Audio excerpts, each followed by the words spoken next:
All right, let's get right into it.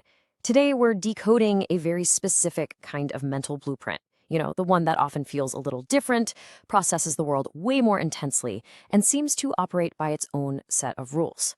We're going to pull together some key ideas from psychology to really understand what makes this quiet mind tick.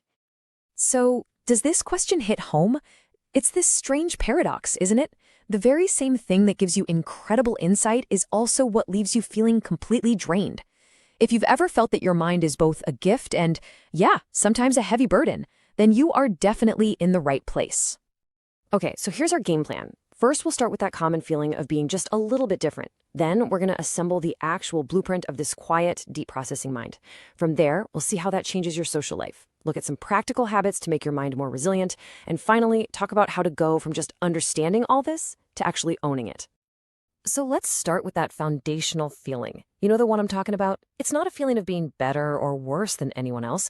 It's more like this quiet, constant sense that you're just misunderstood or maybe operating on a totally different frequency than most of the people around you. And this right here is a really, really crucial distinction. The isolation a lot of deep thinkers feel, it isn't social, it's cognitive.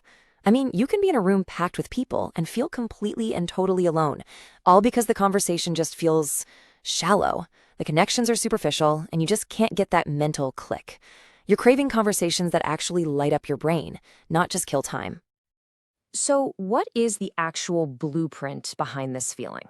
What's going on under the hood? Let's start connecting the dots.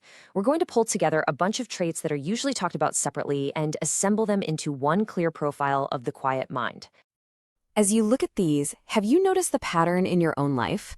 These traits almost always show up together. A mind that thinks in complex systems, not just straight lines. A mind that is always, always asking why. And a mind that has this incredibly rich inner emotional world that other people might not even see on the surface. Yep. This is the mind that is always, always running. Well, psychology actually has a name for this pattern, deep cognitive processing. And let's be clear, this is so much more than just overthinking. It's more like a fundamental wiring in your brain. It's built for continuous analysis, constantly spotting patterns, thinking about consequences, and digging for deeper meaning, even when it doesn't have to. This comparison really highlights the difference in how these two mindsets operate. On one side, you have that low cognitive performance, just instant reactions, blaming other people, thinking everything is black and white. But on the other side, you see the signs of deep processing, pausing before acting, analyzing your own mistakes to get better, seeing all the shades of gray, and just having this powerful curiosity. It's a huge shift from a reactive mind to a responsive one. I absolutely love this quote because it just reframes the whole experience. That constant mental chatter, the thing people might label as a flaw or anxiety, it's not. It's actually a sign of some serious cognitive depths. Your brain isn't stuck. It's exploring. It's just doing its job at a much, much more complex level. Okay, so if this is your internal blueprint, how in the world does that affect how you interact with everyone else? Well, it pretty much creates a whole new rulebook for social connection, and that's exactly what we're going to dive into next. This kind of internal wiring just naturally shifts what you need from your social life. Friendships suddenly become about quality and shared values, not just racking up a high number of contacts. Conversations need to have some substance. Small talk feels so draining because your brain gets no new information from it. And most importantly, you stop looking for validation from the outside world and start measuring yourself by your own standards. This brings us to a really key concept in psychology: developing an internal locus of control. All that means is you have this core belief that your strength, your worth, and your happiness come from within you, not from other people's approval or what's happening around you. When you operate from this place, you're just way less likely to chase trends or perform for likes online or stay in draining relationships just so you're not alone. Your confidence gets anchored internally. And this right here is the powerful result of building that internal anchor. Setting boundaries stops being an act of aggression and becomes an act of self-reclamation. You're not cutting people off. You're just revoking their access to the version of you that was easy for them to manipulate or drain. It's a total game changer. So how does this actually play out in real life? It's not about some big dramatic showdown.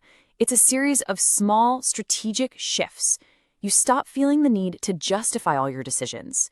You stop giving them the big emotional reactions they feed on. You set one clear boundary and you stick to it. you just become a little less available. And you learn the power of strategic silence, which sends the clearest message of all. Your games don't work here anymore. Okay, so knowing your wiring is one thing, but how do you build up your resilience? You have to learn to work with your mind, not against it. So let's open up a practical toolkit of habits that are designed to harness the power of this deep processing mind. You know how we always try to make these massive, life-altering changes and then burn out after a week? Instead of doing that, try embracing the Japanese concept of kaizen. Just focus on making tiny 1% improvements. It sounds small, but for your brain, it's huge. It gives you these little hits of dopamine, keeps you motivated, and helps you avoid that shutdown that happens when you try to change everything all at once. It's small, it's sustainable, and over time, it is incredibly powerful. For a mind that's always on, getting good sleep is absolutely crucial. And the 3-2-1 rule is a super simple, super effective system to signal to your brain that it's time to power down. So 3 hours before bed, no more heavy food. 2 hours before bed, stop working. And for that last hour before bed, no screens. This whole process helps your brain transition from go mode to rest mode, setting you up for quality sleep. And these habits right here are like rocket fuel for the quiet mind. Things like delaying gratification, that's like taking your long-term planning skills to the gym. Observing before you act, that builds that vital pause between a feeling and a reaction. Spending time alone isn't about being lonely. It's about giving your brain the quiet space it needs to run its complex programs. And questioning your own thinking, that's the ultimate tool for growth. And that last habit has a name, metacognition. It's basically the cornerstone of high intelligence and genuine self-awareness. It's the ability to step outside of your own thoughts and look at them objectively. It's the skill that allows you to shift from saying, I'm right, to asking, what if I'm wrong? And that mental flexibility is what separates rigid thinking from true wisdom. All right, let's pull all of this together. We've journeyed from a vague, familiar feeling all the way to a clear, detailed blueprint. So now it's time to move from just being aware to taking intentional action. So here is the main takeaway. The blueprint is crystal clear. A mind that is wired for depth is naturally going to require a different kind of connection with others. And that entire system gets stronger not by fighting against it, but by adopting habits that build resilience, clarity, and a sense of control.